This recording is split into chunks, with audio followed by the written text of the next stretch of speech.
Olá e bem-vindos. Hoje, nosso foco é um texto antigo e bem complexo, o segundo livro de Reis. As fontes que a gente tem aqui são introduções e esboços de várias bíblias de estudo. A ideia é usar esses guias para, ter uma visão geral da estrutura, dos temas, da grande história que esse livro está contando. Pois é uma ótima forma de ver as coisas. E que história, né? A gente está falando dos anos finais de 2 reinos, da ascensão e queda de, dezenas de reis, E dos profetas? e da atuação de profetas que parecem saídos de um filme de ação. Mas o ponto principal que todas as fontes ressaltam é que este livro não é só uma crônica. Ele foi escrito com um propósito muito claro: tentar explicar uma catástrofe. O livro inteiro é tipo uma resposta à pergunta: por que o nosso mundo acabou? Ok, isso já muda completamente a perspectiva. Então não é só o que aconteceu, mas sim por que tudo deu tão errado. Certo, vamos começar pelo básico. Uma coisa que as fontes deixam bem claro é que 1 e 2 Reis eram originalmente um livro só. Exato. A divisão foi puramente prática, por causa do tamanho dos rolos de papiro. Isso é fundamental, porque significa que estamos mergulhando no meio de uma história que já começou, né? Não é uma sequência, é o segundo ato de uma peça. E a autoria? Bom, sobre quem escreveu, a tradição apontava para o profeta Jeremias. Mas hoje o consenso entre os estudiosos que preparam essas fontes é que se trata de um autor ou um grupo de autores anônimos. E eles estavam escrevendo num momento muito específico. As fontes matelam bastante na data da escrita, durante o exílio na Babilônia. Para quem não está tão familiarizado, por que essa informação é tão fundamental? Isso muda o livro de reportagem histórica para alguma outra coisa. Muda todo. Vira quase uma autópsia. Eles não estão escrevendo enquanto a história acontece. Estão olhando para os escombros da sua nação e perguntando: como a gente veio parar aqui? O relato da queda de Jerusalém nos capítulos finais é incrivelmente vívido, quase jornalístico. O autor descreve o cerco, a fome, o saque do templo. É evidente que é uma memória recente e traumática. Entendi. Então, todo o livro, toda a narrativa sobre reis e profetas que vieram antes é filtrada por essa lente do desastre. A história se torna uma investigação sobre as causas da própria ruína. Certo. É uma teologia escrita em forma de história. Então, qual é o grande arco narrativo? O livro começa com os reinos de Israel no norte e Judá no sul, ainda existindo lado a lado, e vai até a destruição de ambos. Precisamente. A história segue esses 2 reinos em paralela, e o que um dos esboços que temos aponta de forma muito interessante é como a primeira grande parte do livro, ali até o capítulo 8, foca de maneira desproporcional não nos reis, mas nos profetas. Ah, sim. É como se a narrativa fizesse uma pausa na política para se concentrar no poder espiritual que atuava assim nos bastidores. E é aqui que a coisa fica espetacular. A gente sai da política do palácio e, de repente, a narrativa foca nesses 2 profetas, Elias e Eliseu. E a passagem de bastão entre eles é cinematográfica, para dizer o mínimo. Totalmente. Elias é levado para o céu numa carruagem de fogo e um redemoinho. Isso parece algo saído de um filme da Marvel, não de um texto histórico antigo. É uma cena de poder simbólico imenso. E mostra que o poder de Deus, representado pelos profetas, não depende dos reis e não pode ser contido, sabe? A partir daí, o sucessor, Eliseu, assume protagonismo. E o ministério dele é fascinante. Os capítulos 2 a 8 são uma coletânea de histórias sobre ele que mostram o poder que opera em todas as esferas da vida. O que me chama a atenção em Eliseu, segundo as fontes, é a variedade do trabalho dele.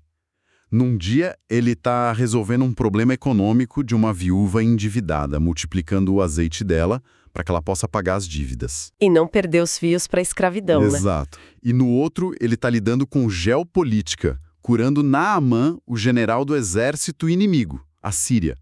Ele é uma mistura de conselheiro espiritual, assistente social e diplomata. Demonstração perfeita da tese do livro. O poder e o cuidado de Deus não estão restritos ao templo ou ao palácio. Eles se manifestam na vida cotidiana das pessoas comuns e até entre os inimigos da nação.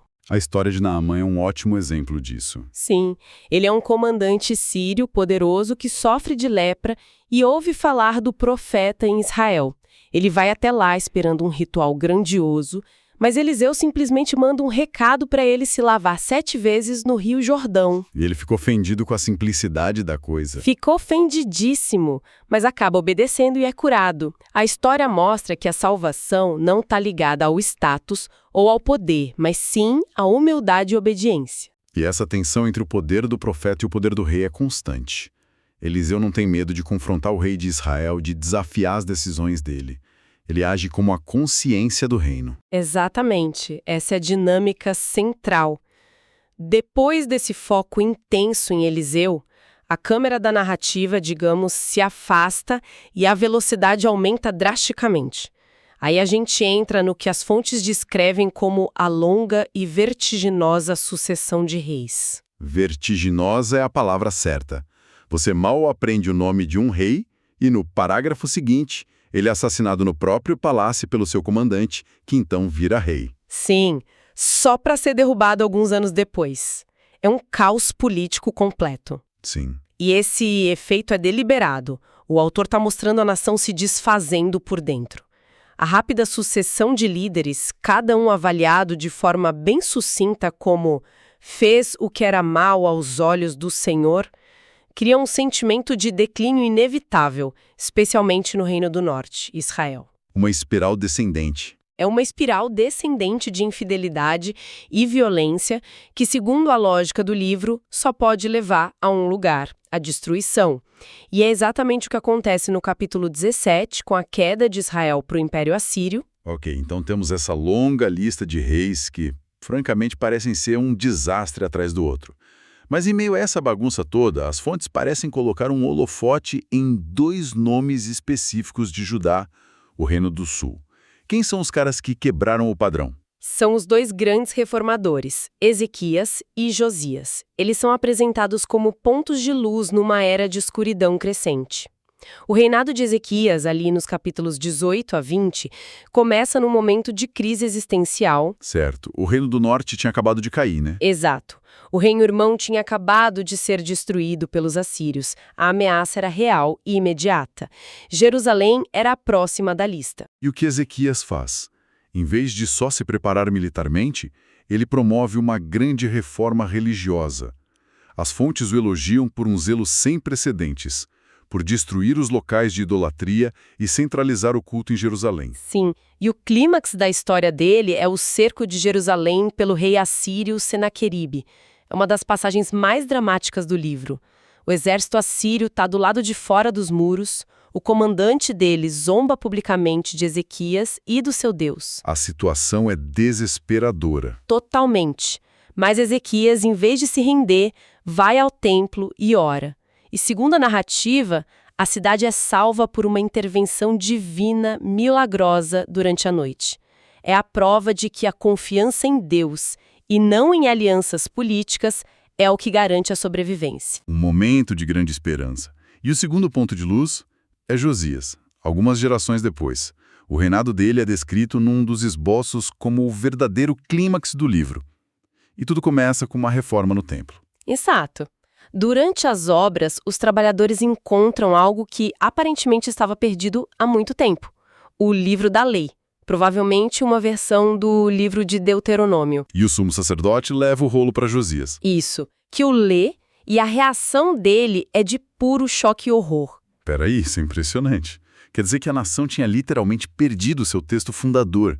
É como se um país hoje encontrasse uma cópia esquecida da sua Constituição e percebesse que está violando todas as leis há décadas. É exatamente essa dimensão do choque.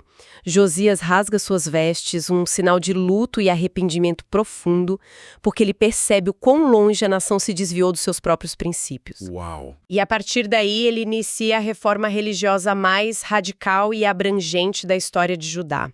Ele não apenas limpa o templo, mas viaja por todo o país, destruindo sistematicamente todos os santuários, ídolos. Ele restabelece a celebração da Páscoa numa escala nunca antes vista. É um esforço monumental para zerar o contador, sabe? Então, peraí. O livro apresenta esses 2 heróis, Ezequias e Josias, que fizeram tudo certo. Certo? Eles seguem a lei, limpam o templo, confiam em Deus. E mesmo assim, no final, não adianta. O reino cai do mesmo jeito. O que as fontes dizem sobre isso? Por que as reformas deles falharam? Essa é a grande tragédia que a narrativa constrói e é talvez a lição mais dura do livro. As fontes apontam para o reinado de Manassés, o filho de Ezequias, que reinou por 55 anos, espremido entre esses dois reformadores. Ah, claro. O estrago que ele fez, a idolatria que ele não só permitiu, mas promoveu ativamente, chegando a sacrificar o próprio filho, foi tão profundo e enraizado na cultura que nem mesmo um rei perfeito como Josias conseguiu reverter. Nossa. O livro declara explicitamente que, apesar da piedade de Josias, a ira de Deus contra Judá não se apagou por causa de tudo que Manassés tinha feito para provocá-lo. Uau! Isso é uma visão bem pessimista. Significa que o mal praticado por uma geração pode ter consequências tão duradouras que nem o bem das gerações seguintes consegue consertar. É uma visão sombria sobre como o mal pode ter consequências que ecoam por gerações, superando até as melhores intenções. As reformas de Ezequias e Josias foram boas, mas, chegaram tarde demais.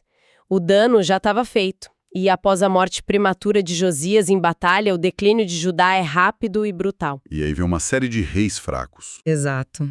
Reis incompetentes que se tornam meros fantoches primeiro do Egito, depois do Império Babilônico. O que nos leva ao final do livro. Depois de séculos de história, profetas, reis bons e maus, guerras, reformas, tudo termina em desastre. As fontes descrevem um final como abrupto e chocante. É um final brutal. O capítulo 25 não poupa detalhes dolorosos sobre a queda de Jerusalém. O cerco de 2 anos, a fome terrível dentro da cidade, a captura do último rei, Zedequias. Que é forçado a ver os filhos serem executados? Sim, antes de ter os próprios olhos vazados e ser levado acorrentado para a Babilônia. O Templo de Salomão, o centro da vida religiosa por 400 anos, é saqueado e queimado até o chão. A cidade é destruída. É o fim de tudo. Mas esse não é o último parágrafo, que é estranho. Depois de toda essa destruição, o texto avança alguns anos e termina com uma pequena nota, quase um pós-escrito, sobre o rei Joaquim, que tinha sido exilado anos antes. Sim, e é um final incrivelmente ambíguo. As últimas frases do livro contam que, 37 anos após o exílio, o rei Joaquim é libertado da prisão na Babilônia pelo novo rei babilônico. Ele não pode voltar para casa, mas recebe roupas novas, um lugar de honra na corte e uma pensão diária para o resto da vida. E aí o livro acaba. Simplesmente para. Sem uma conclusão grandiosa, sem promessa de restauração, apenas este pequeno e inesperado ato de graça para com o rei exilado. É um final que não parece um final. Não é feliz de jeito nenhum, mas também não é de desespero total. Qual é o sentido disso? Por que terminar uma história épica de tragédia com essa nota de rodapé tão peculiar? Se a gente se lembrar do contexto, o autor escrevendo para uma comunidade que perdeu tudo e está vivendo como refugiada na Babilônia, esse pequeno vislumbre de esperança pode ter sido imensamente significativo. Não resolve o problema, mas mostra que a linhagem real de Davi, que eles acreditavam ser eterna, não foi completamente extinta. O herdeiro do trono está vivo. Exato. Ele não está mais na masmorra. Ele está sentado à mesa do rei. Para os leitores originais, sentados nas ruínas da sua própria história, isso levantava uma questão fundamental. Este é o fim definitivo ou é apenas o fim de um capítulo? A sobrevivência do rei sugere que talvez, apenas talvez, um novo capítulo pudesse começar. O segundo livro de Reis é então muito mais do que uma crônica. É uma análise profunda sobre sucesso e fracasso, sobre as consequências da liderança e da fidelidade, tanto para indivíduos quanto para uma nação inteira. A narrativa não esconde os fracassos dos seus heróis, nem a brutalidade das suas derrotas. Exatamente. É um argumento teológico construído ao longo de 25 capítulos. Ele defende consistentemente que a fidelidade à aliança com Deus leva à vida e à bênção, enquanto a idolatria, a injustiça e a arrogância levam, inevitavelmente, à ruína. É uma obra que força o leitor a confrontar as causas do próprio sofrimento. Mas se recusa a terminar em desespero absoluto. Exato, deixando uma porta entreaberta, por menor que seja. E, ao refletir sobre esta narrativa compilada para explicar um desastre nacional e encontrar algum sentido no meio do caos, fica um pensamento. Como aqui as sociedades de hoje contam as histórias dos seus próprios fracassos? O que escolhemos enfatizar, quem escolhemos culpar e que tipo de esperança, se houver alguma, deixamos para o futuro?